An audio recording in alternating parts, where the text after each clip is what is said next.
नमो अरिहन्ताणं नमो सिद्धाणं नमो आर्याणं नमो वज्झायाणं नमो लोये सौवसाहुनं एसो पंच नमोक्कारो सौवपावपनासन मंगलानंच सव्वे सिंह पढ़म हवै मंगलम। अरिहंतों को प्रणाम, सिद्धों को प्रणाम, आचार्यों को प्रणाम, उपाध्यायों को प्रणाम, सभी साधुओं को प्रणाम। ऐसा पंच प्रणाम सभी कल्याण करने वाला है और सभी विपत्तियों को दूर करने वाला है। यह जो मैंने अभी प्रणाम मंत्र बोला, इसे नवकार मंत्र कहते हैं। यह प्रसिद्ध विख्यात अत्यंत पावन मंत्र, इसका उच्चारण प्रतिदिन विश्व के असंख्य जैन धर्मावलंबी प्रतिदिन करते हैं। यह मंत्र अत्यंत उदार है। अरिहंत शब्द जिसने अरि को, शत्रु को जीत लिया है। स्वयं जैन शब्द का अर्थ होता है जिन से उत्पन्न होता है। जिन यानी जिसने जीत लिया है अपने रिपुओं को, आंतरिक रिपुओं को, काम क्रोध लोभ मोह इत्यादि को, और उनका जो अनुयायी है वह जैन कहलाता है। और इस दृष्टि से देखा जाए तो भगवान श्री रामकृष्ण के अनुयायी, बुद्ध के अनुयायी, ईसा मसीह के अनुयायी, और इन महापुरुषों ने, इन अवतारी पुरुषों ने अपने काम क्रोध लोभादि को जीत लिया था। वे जिन थे, तो उनके सब अनुयायी भी जैन हैं। जैन धर्म एक अत्यंत उदार धर्म है। जैसा मैंने कहा, यह धर्म भगवान महावीर, यह शब्द महावीर भगवान शब्द का उपयोग भले किया जाए, लेकिन जैन धर्म ईश्वर में विश्वास नहीं करता। अभी जब मैं यहां पर कुछ व्याख्यान सुन रहा था तो मेरे मन में यह बात उठ रही थी कि सभी लोग एक सार्वभौमिक धर्म की चर्चा कर रहे हैं, यूनिवर्सल रिलीजन की बात कर रहे हैं, और उसके अधिकांश अंश, अधिकांश जो आवश्यकताएं हैं वो जैन धर्म पूर्ण करता है। ईश्वर में विश्वास नहीं करता, न तो दंडदाता ईश्वर और न ही फॉरगिविंग ईश्वर, क्षमापना करने वाला ईश्वर। वो तो कहता है कि प्रत्येक व्यक्ति महावीर बन सकता है। स्वयं महावीर एक सामान्य मानव थे, मानव ही नहीं, एक सामान्य जीव थे। जैन धर्म समस्त जगत को दो में विभक्त करता है, जीव और अजीव, living matter and dead material और नॉन लिविंग मैटर। और ये जीव छोटा एक कीड़ा भी हो सकता है और धीरे धीरे वह विकसित होकर, इवॉल्व होकर महावीर बन सकता है। मैं और आप, हम भी तीर्थंकर बन सकते हैं। और महावीर जिनके उपदेशों के आधार पर आज का जैन धर्म प्रचलित है, प्रतिष्ठित है, वे भी इसी प्रकार के एक जीव थे जिन्होंने अनेकों जन्मों तक प्रयत्न करके, तपस्या करके अंत में जिनत्व को प्राप्त किया था। उनका जीवन जैन धर्म का आदर्श प्रस्तुत करता है। उनके जीवन में कठोर तपस्या थी। 12 वर्ष तक कठोर तपस्या में लगभग 75% दिन उन्होंने भोजन नहीं किया। कठोर तपस्या में एक स्थान पर ध्यान में खड़े रहते थे। अत्यंत सहिष्णु, लोगों ने उन पर आघात किए, किसी ने कान में कीले ठोक दी, सर्प ने दंश किया, उन्होंने चुपचाप सहन किया। और ये उनको क्यों हुआ? उनके पुराने कर्मों के कारण। जैन धर्म कर्मवाद में विश्वास करता है, सारी जिम्मेदारी अपने स्वयं पर ले लेता है। कोई ईश्वर नहीं है जो जगत की सृष्टि स्थिति प्रलय करने वाला है और जो कृपा करने वाला है या दंड देने वाला है। अगर आप किसी व्यक्ति, युवक को किताब पढ़ने बैठा है, अगर आप उसको पढ़ने से रोकोगे तो याद रखिए जब कभी आगे चलकर पढ़ने बैठेंगे तो बिजली चली जाएगी। अगर आपने किसी को गाली दी, भला बुरा कहा, आपने उसका अपमान किया, तो 5 साल 10 साल बाद या अगले किसी जन्म में आपका भी अपमान होगा। बहुत महत्वपूर्ण संदेश है यह कर्मवाद का।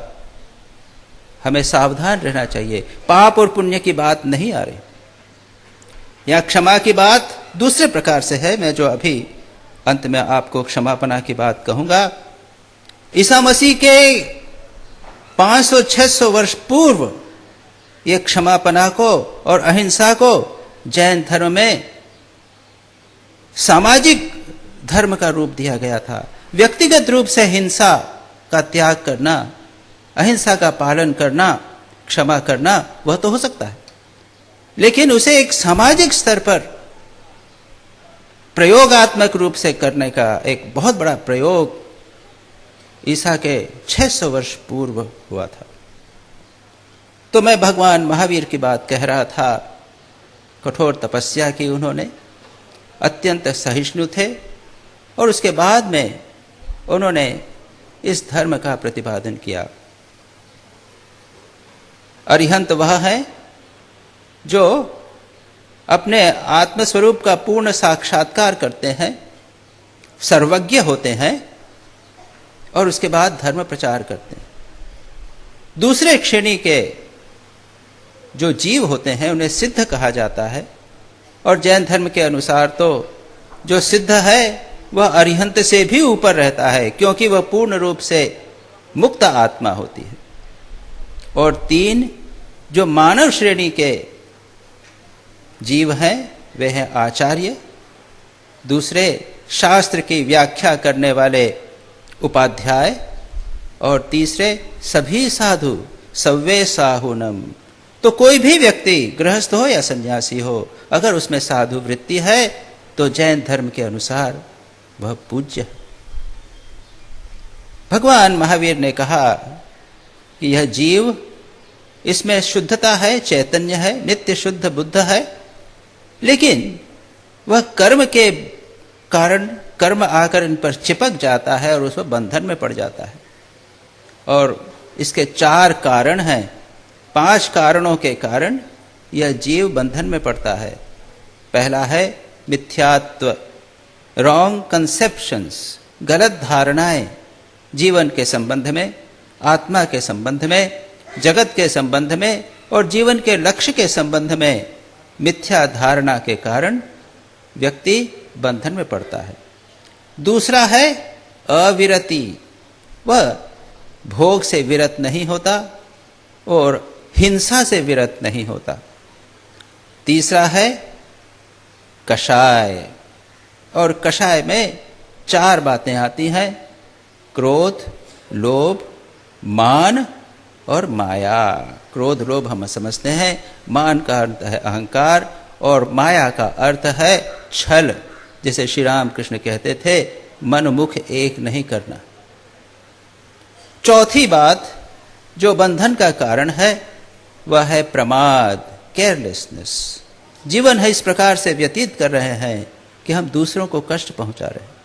और 5वां योग, और यह योग शब्द जैन धर्म में एक पारिभाषिक शब्द है जिसका अर्थ होता है हमारे शरीर की, मन की और इंद्रियों की क्रियाएं। इसे आप अन्य जो योग चित्तवृत्ति निरोध के रूप में आप नहीं लेंगे। और इनको दूर कैसे किया जाए और बंधन से मुक्त कैसे हुआ जाए, उसके लिए कहते हैं 3 रत्न, त्रिरत्न: सम्यक दर्शन, सम्यक ज्ञान और सम्यक चारित्र। सम्यक दर्शन का अर्थ है हमारी धारणाएं, मान्यताएं, श्रद्धा, आस्था यह सत्य पर होनी चाहिए।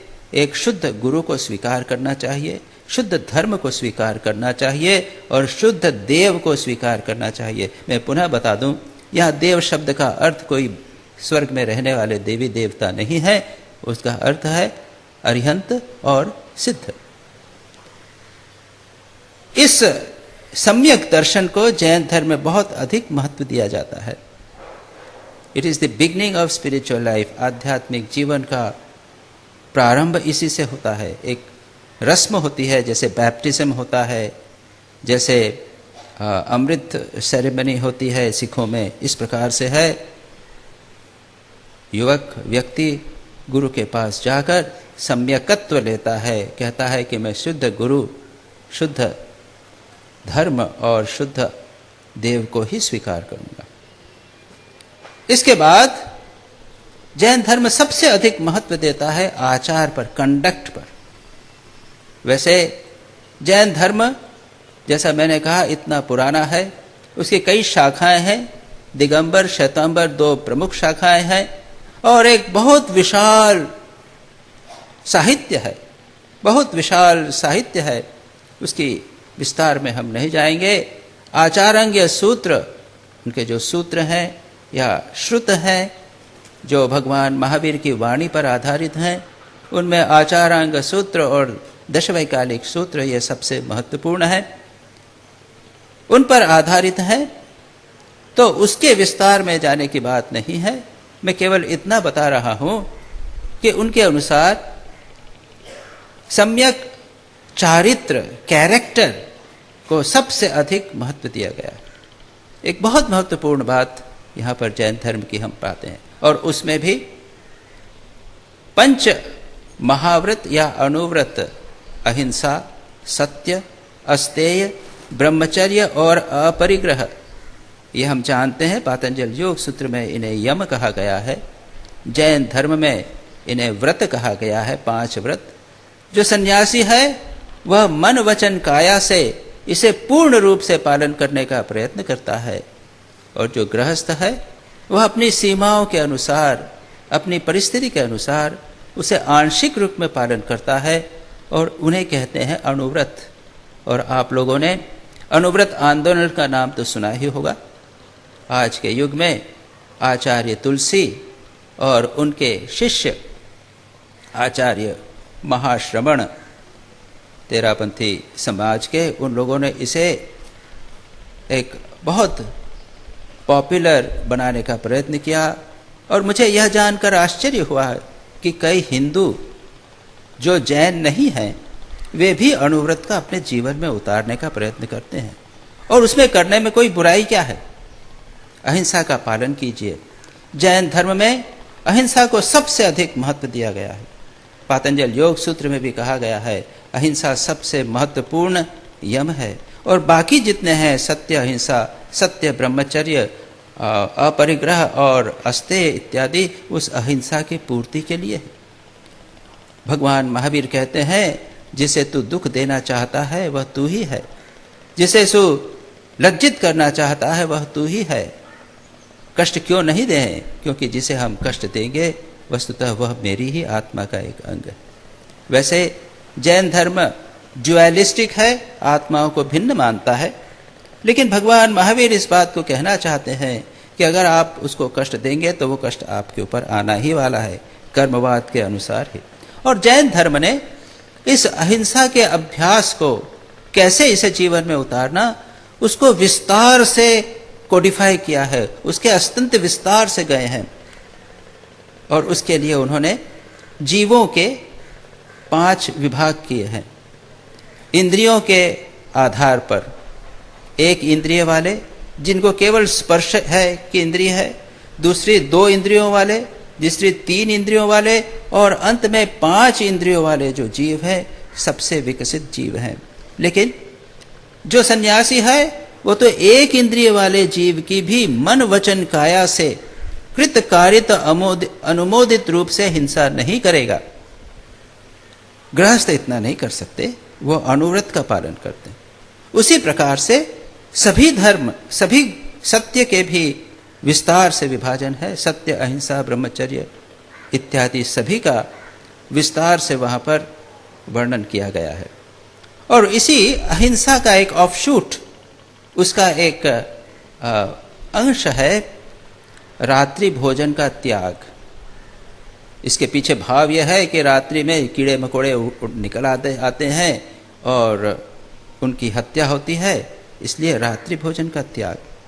और जो ऑर्थोडॉक्स जैन हैं, रूढ़िवादी कट्टर जैन हैं, वो रात्रि को भोजन नहीं करते। और उसे इतना महत्व दिया गया है कि इसे छठा व्रत कहा गया। और उसकी आज के युग के लिए तो बहुत आवश्यक है। अगर आप रात्रि को सूर्यास्त के बाद भोजन बंद कर देवें तो आपकी ये ब्लड प्रेशर और हार्ट डिजीज, डायबिटीज सब ठीक हो जाएगी। कई बहुत सारी प्रैक्टिकल बातें हैं, अगर हम जैन धर्म की लेवें तो उससे बहुत बड़ा लाभ हो सकता है। एक दूसरा उसका ऑफशूट है वेजिटेरियनिज्म, शाकाहारी भोजन। और आजकल के डॉक्टर लोग कहेंगे, बताएंगे कि शाकाहारी भोजन निश्चित रूप से मांसाहारी भोजन से, निरामिष भोजन आमिष भोजन से स्वास्थ्य की दृष्टि से श्रेष्ठतर। यही नहीं, कहते हैं कि अगर आप एक बकरे को काटेंगे तो उसको बढ़ाने के लिए कितनी वेजिटेबल की आवश्यकता होती है, इत्यादि सारी बात कहते हैं। इससे आगे और चलिए, जैन धर्म मानता है कि जो जल है उसमें भी प्राण है, जीव है, एक इंद्रिय जीव है, इसलिए एक बूंद भी पानी को नष्ट नहीं करना। और आज आप जानते हैं कंजर्वेशन ऑफ वाटर, ये सारी बातें।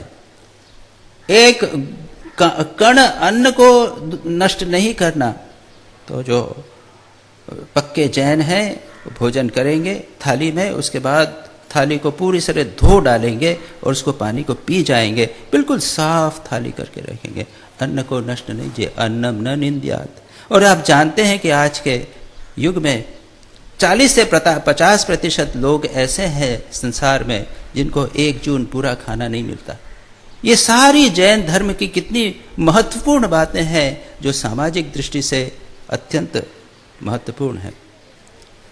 क्षमा करें, मेरा सवन हो रहा है, पता नहीं लगा मुझे। 2 बातें कहकर मैं समाप्त करूंगा। अनेकांतवाद जैन धर्म का बहुत महत्वपूर्ण बात है।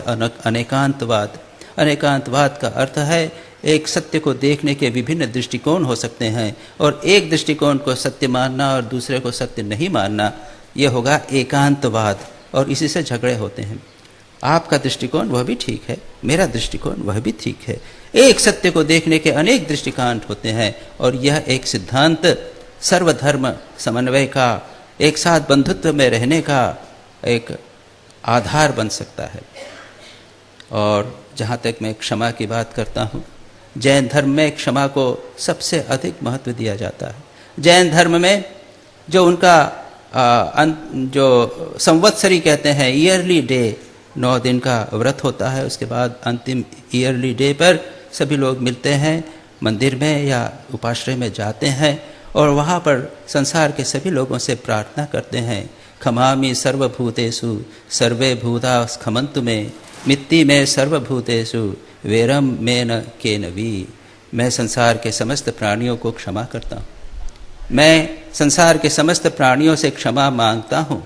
मेरी किसी भी व्यक्ति से दुश्मनी नहीं है, किसी से वैर नहीं है, मैं सभी से मैत्री है मेरी। और यह बात ऑर्थोडॉक्स जैन अपनी पूजा, या जिसे है वो सामायिक कहते हैं, प्रतिदिन का जो ध्यान है, उपासना है, उसके अंत में प्रतिदिन करता है। क्षमा को अत्यंत महत्व दिया गया है जैन धर्म में।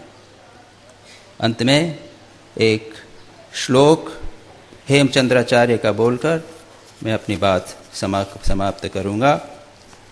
सत्वेषु मैत्री गुणेषु प्रमोदः क्लिष्टेषु जीवेषु कृपा परत्वं माध्यस्थ भावं विपरीत वृत्तो सदा ममात्मा विदधातु देव।